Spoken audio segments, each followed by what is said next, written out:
क्या कुछ रहस्य है किनके द्वारा ये मंदिर का निर्माण यह कराया गया? टोरी राजा थे, उनके द्वारा यह निर्मित है। पीताम्बरनाथ शाही द्वारा बनाया गया है मंदिर। टोरी के राज्य उन्हीं के अधीन थी, जिसमें 784 गांव है। नमस्कार जोहार। इस वक्त मौजूद है जिला मुख्यालय लातेहार से लगभग 37 किलोमीटर की दूरी पर है, जो कि टोरी राजा के द्वारा ये मंदिर का निर्माण कराया गया था और साथ में अहल्याबाई के द्वारा यह मंदिर का निर्माण कराया गया था। सीधे तौर पर हम यहाँ के मुख्य पुजारी से जुड़ेंगे और जानने का प्रयास करेंगे कि इस मंदिर का क्या कुछ रहस्य है, मंदिर में क्या कुछ खासियत है जो यहाँ इतना भीड़ हुआ करता है। हमारे साथ बातचीत करने के लिए माँ उग्रतारा मंदिर के मुख्य पुजारी सुरेंद्र कुमार मिश्र हैं, जिनसे हम सीधे तौर पर जुड़ेंगे और जानने का प्रयास करेंगे कि इस मंदिर का क्या कुछ रहस्य है, किनके द्वारा बनाया गया था, आखिर इस मंदिर में इतना भीड़ क्यों रहता है, सीधे क्या कुछ रहस्य है किनके द्वारा ये मंदिर का निर्माण कराया गया? टोरी राजा थे, उनके द्वारा यह निर्मित है। पीताम्बरनाथ शाही द्वारा बनाया गया है मंदिर। टोरी के राज्य उन्हीं के अधीन थी, जिसमें 784 गांव है। और उसी में वही जब शिकार खेलने के लिए गए लातेहार के पास मक्का मनकेरी, तो वहीं पर उनको रात में स्वप्न हुआ। वहाँ 2 तालाब है मक्का मनकेरी में, लातेहार के पास। वहाँ 2 तालाब है, वहीं पर उनका टेंट लगा हुआ था। वहीं पर ये रुके और रात में इनको स्वप्न हुआ कि हम यहाँ तुम्हारी भक्ति से प्रसन्न हैं, हमारा ये नाम है, अपना नाम बताई देवी। उसके बाद तुम्हारे राज्य को हम चलना चाहते हैं। तो ये सुबह उठे, स्नान, अपना जो स्नान ध्यान करना था गए, तालाब में गए, डुबकी लगाए, तो वही 2 मूर्ति मिली। 2 मूर्ति मिली तो आकृति नहीं देख के पुनः जल में विसर्जित कर दिया। कोई आकृति नहीं देख के जल में विसर्जित कर दिया। और तब फिर रात में अपना शिकार, राजा होता है, फिर शिकार में अपना लग गया बेचारा। शिकार में लग गए। शिकार में लगने के बाद फिर रात हुई, फिर अपना विश्राम के लिए हुए। रात में फिर स्वप्न हुआ, तो उसमें बोली माता कि हम यहाँ पर तुम्हारे हाथ में हम आए थे और तुम हमको पुनः विसर्जित कर दिया, तो अपना क्षमा उमा मांगना होगा तो मांगे। फिर स्नान के लिए गए, मिली मूर्ति, लेके आए और गढ़ के बाहरी आंगन में ये मंदिर से गढ़ पीछे था, उन्हीं के द्वारा स्थापित है। उसी समय हमारे पूर्वज पंचानन मिश्र उधर से तारापीठ भी गए थे वो, और उधर से दोनों माँ बेटा यहाँ आए। तो रास्ते में एक औरत मिली उनको, सफेद साड़ी पहनी हुई एक औरत मिली। वो बोले कि ऐसा कीजिए, ऐसा करो तुम लोग कि यहाँ पर एक राजा रहता है, उसी के पास चले जाओ, तुमको भटकने की जरूरत नहीं पड़ेगी, तुम स्थिर हो जाओ। तो वही राजा जो है, तो वो अपना फिर साथ में आए और कुछ दूर पहुंचा के वो लुप्त हो गए। वो स्त्री लुप्त हो गई और वो आए और देखिए उस जगह कुआं है आगे, बहुत प्राचीन कुएं। तो राजा जब लड़ाई में गए थे तो रानी को, पहले राजा लोग ब्राह्मण का बहुत कदर करता था, तो रानी जो थी सो बुलवाई महल में और प्रश्न की। उनका जो आदर सत्कार करना था, करने के बाद उनसे प्रश्न की कि पंडित जी ये चीज बताइए कि हमारे राजा लड़ाई में, पहले तो आमने सामने की लड़ाई थी, तीर तलवार की लड़ाई थी, उसके बाद गए थे तो आदमी को संदेह, औरत थी तो उनको संदेह होबे करेगा आदमी को कि भाई सामने की लड़ाई है, मारे जाएंगे कि लाएंगे। तो प्रश्न की कि हमारे राजा लौटेंगे कि नहीं। कुछ देखने के बाद ये बोल दिया कि हाँ सुबह आ जाएंगे 4 बजे तक। अब बोल तो दिए, इनका खूब आओ भगत हुआ। रात में रुके, रात में माती इनकी माँ बोली कि बेटा अगर नहीं आया राजा तो तुमको तो मार देगी, इसलिए यहाँ से भाग चलो। गढ़ का 7 दरवाजा है। गढ़ का 7 दरवाजा है? 7 दरवाजा है। वो जैसे आप जिस रास्ते आए उसका नाम सिंह द्वार है, इसी तरह 7 दरवाजा है। 7 दरवाजा है, पूरा कैंपस 7 दरवाजे के, और सबका अलग अलग नाम भी। तो दक्षिण तरफ जो दरवाजा था उससे ये लोग पहरे पर थे, लेकिन संयोग कहिए कि वो जो पहरेदार था वो सो गया था, तो ये लोग दोनों माँ बेटा निकले और भाग गए यहाँ से। माँ जबरदस्ती जिद की तो भाग गए तो लाजपति लोहरदगा रोड में, आपको इधर चांपी वाला रोड में महादेव मणा एक मंदिर है, वहाँ शिव जी थे। उस समय तो बियाबान जंगल था उस समय, लेकिन ये दोनों माता पुत्र वहाँ पहुँच गए, राते रात वहाँ पहुँच गए, और न सियार पूछा, न बाघ पूछा, न हाथी पूछा, कुछ नहीं पूछा, ये लोग पहुँच गए। सुबह हो गई वहाँ, तो पंडित जी थे तो अपना नहा धोवा के, नदी भी है उस जगह, नहाए और पूजा करने के लिए अपना कर रहे थे। माँ जो है सो लकड़ी बीन के और खाना उना बनाने का चेष्टा कर रही होगी। उसके बाद ये राजा यहाँ पहुंच गए 4 बजे को। राजा आ गया तो रानी बोली कि आप वहीं रुकिए, जब तक हम पंडित को बोले हैं कि अगर राजा आ जाएंगे तो तुमको हम कुछ देंगे, तो पहले आप उसको दे दीजिए तब आप आइए अंदर। तो बोले कि बुला पंडित कहाँ है? जीत के खुशी में आए थे, तो उसका शान कुछ और होता है आदमी के अंदर। कहीं आप विजय प्राप्त करते हैं तो कैसा स्थिति रहता है, सीना तान के अलग फीलिंग रहता है आदमी को। तो उसके बाद वो खोज होने लगी उनकी, तो ये दोनों गायब थे। तो राजा कहा गया कि वो लोग तो भाग गए। तो खबर किए, बोले कि 6 कोस की दूरी पर चारों ओर दौड़ाओ घोड़ा, जहां मिल जाए उन लोगों को पकड़ के ले आए। तो वहां पकड़ा गए। तो उनकी माँ जो थी सो जो कुछ जेवर उवर था दे रही थी सिपाही को, लेकिन वो लिया नहीं, उसमें घुस कर जमाना नहीं, लेने का इनकार कर दिया। हाँ, लेने से इनकार किया। और उसके बाद उनको कहा कि नहीं, हमको राजा का आदेश है, आपको पकड़ के ले जाना है। तो पकड़ा के पहुंच गए यहाँ। तो वही बोले कि पंडित, इस मंदिर में तुमको पूजा करना है और कुछ जमीन तुमको हम देंगे, और उसी पर तुमको जीविका के लिए और इस मंदिर में सेवा करना है माता का। तो माता का नाम बताए हो राजा, एक उग्रतारा है, एक महालक्ष्मी। ये 2 मूर्तियां जो हैं जो ऊंची लगते हैं, आप अंदर गए होइएगा तो एक ऊंची लगती हैं, वो उग्रतारा है, और उनके बगल में महालक्ष्मी, वो 2 मूर्तियां हैं। तो मूर्ति को अधिक करके वो दोनों मूर्ति जो है सो उग्रतारा महालक्ष्मी क्या है, आप यहाँ सेवा कीजिए। दरअसल पंचानंद मिश्र तांत्रिक आदमी थे, तो और भी पूजा विधान वो बढ़ाए। वो नवरात्रि यहाँ नहीं होती थी, तो नवरात्रि प्रारंभ किए और एक पुस्तक लिखे जिसमें संवत लिखा हुआ है 1664 संपत लिखा हुआ है, लिखा हुआ है। अपना नाम भी लिखे हैं पंचानंद मिश्र, उन्हीं के द्वारा तैयार की गई इतनी बड़ी पुस्तक है, और अभी तक उसी पुस्तक से पूजा हो रही है। उसी पुस्तक से अभी भी पूजा हो रही है। तो उसी पुस्तक से अभी तक पूजा हो रही है, उसमें कोई फेरबदल नहीं हुआ। यही है कहानी उनका। ये जो 2 तालाब है, वो तालाब किनके द्वारा बनाया गया था? वो पहले से के द्वारा बनाया गया होगा, पूर्व काल में किसी राज, इन्हीं के वंशज के द्वारा, किसी के द्वारा बनवाया गया होगा। तो पीताम्बर नाथ शाही की मृत्यु के बाद उनके लड़के हुए दिग्विजय नाथ शाही या भाई जो हो, अब आज के 500 वर्ष पहले कहानी पूछेगा तो क्या हम बता सकते हैं। तो चाहे भाई हो चाहे लड़के, तो वो राजा बने, वृद्ध होते तक उनका कोई संतान नहीं। तब हमारे पूर्वज जो पंचानंद मिश्र थे, तो उनको बोले कि देखो पंडित, तो हम तुमको एक गांव देते हैं भगवती के नाम से, और इसी गांव की आमदनी से मंदिर की सेवा जैसे अब तक हम लोग कर रहे हैं।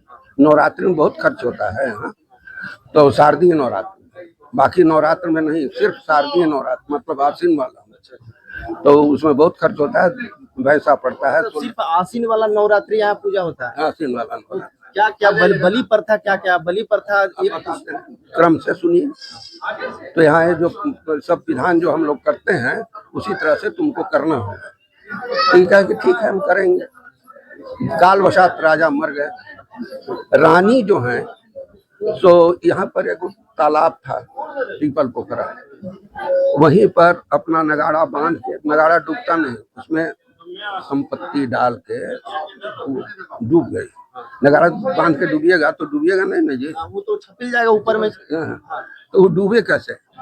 तो डूबे तो उसमें होगा कुछ, तो वही लेके गई और वही डूब के अपना देह त्याग कर दिया। रानी भी मर गई, अंदर अंदर सब खत्म हो गया। तो वो हमारे पूर्वज रह गए यहाँ, तो उसी काल से हम लोग यहाँ हैं।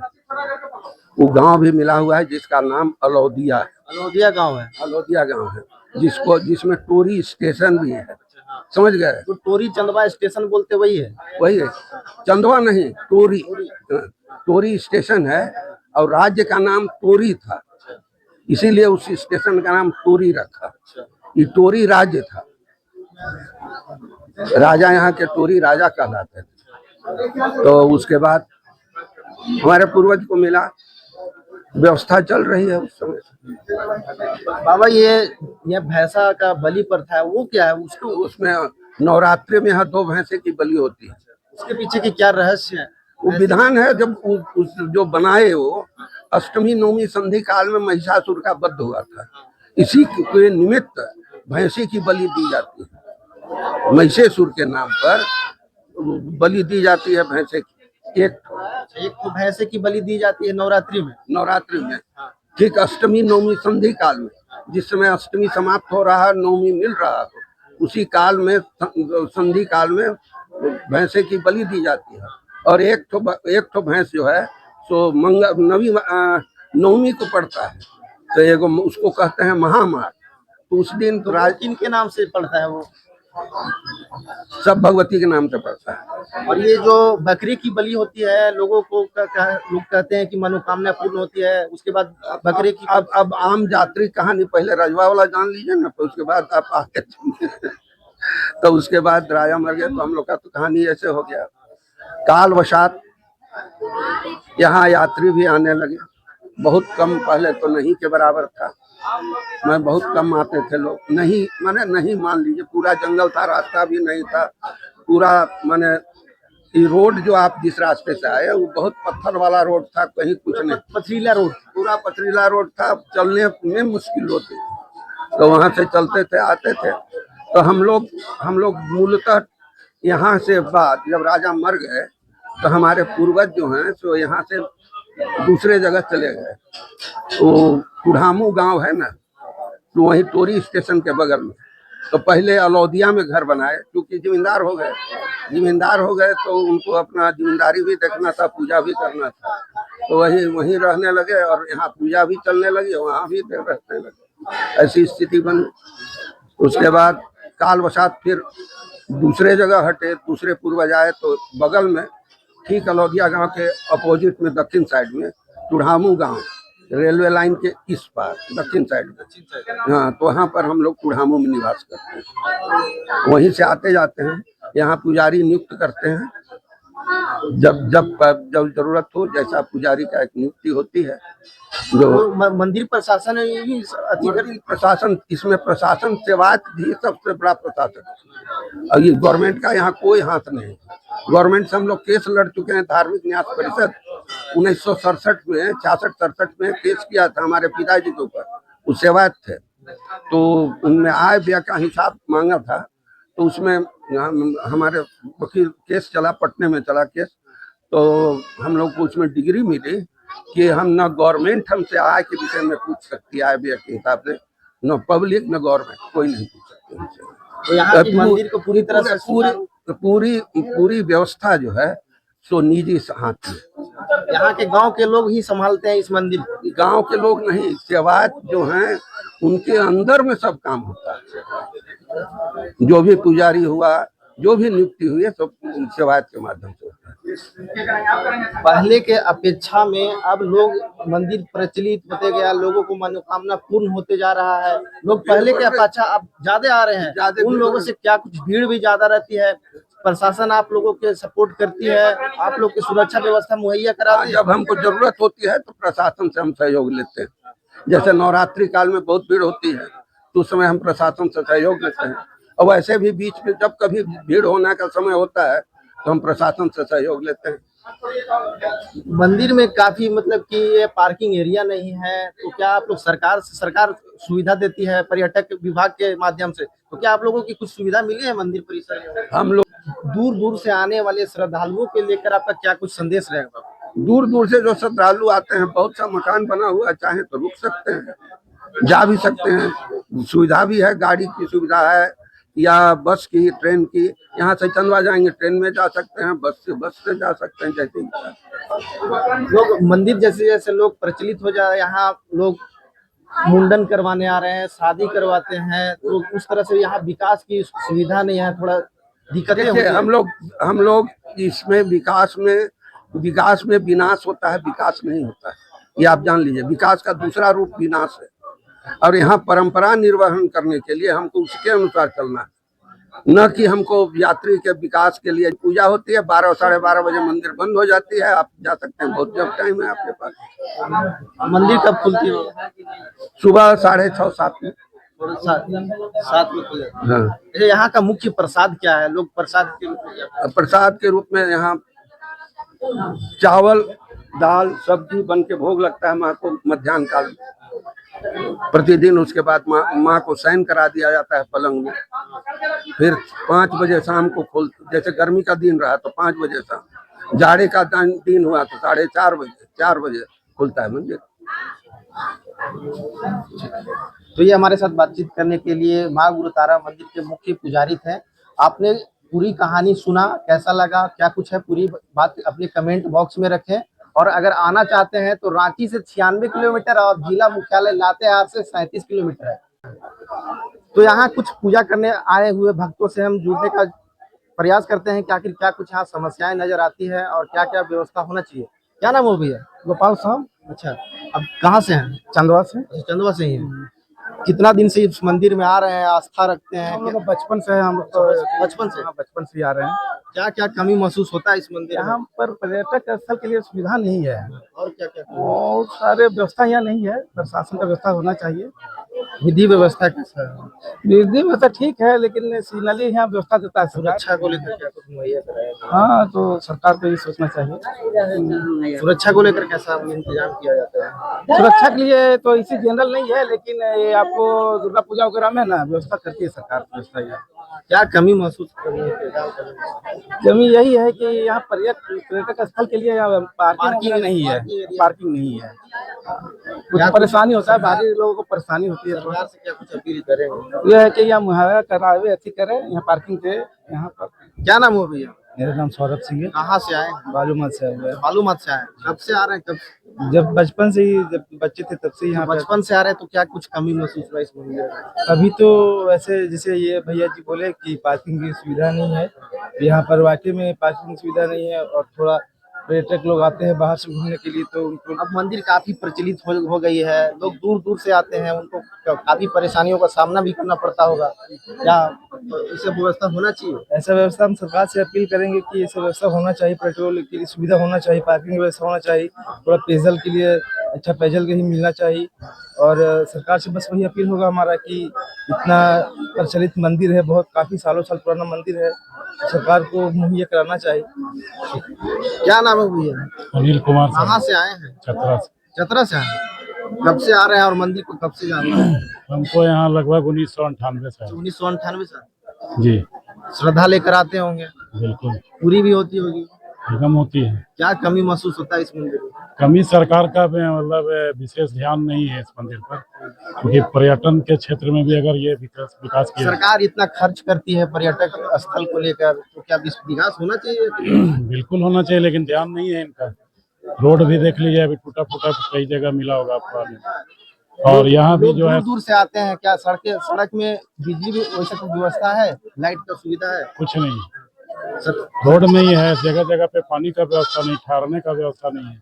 मंदिर में भी आपका पेयजल का व्यवस्था नहीं है। और विकसित जैसे दुकानें वगैरह सब थोड़ा सा डेवलप कर किया जाता लोग है। काफी दूर से आते हैं, तो वो अपनी आस्था को लेकर भी आते हैं। लोग मुंडन के लिए आते हैं, लोग शादी के लिए आते हैं। अगर व्यवस्था नहीं रहेगी तो कैसे ही सुचारू रूप से तो चल नहीं पाएगा। बिल्कुल काफी नहीं। लोगों की समस्याएं भी होगी।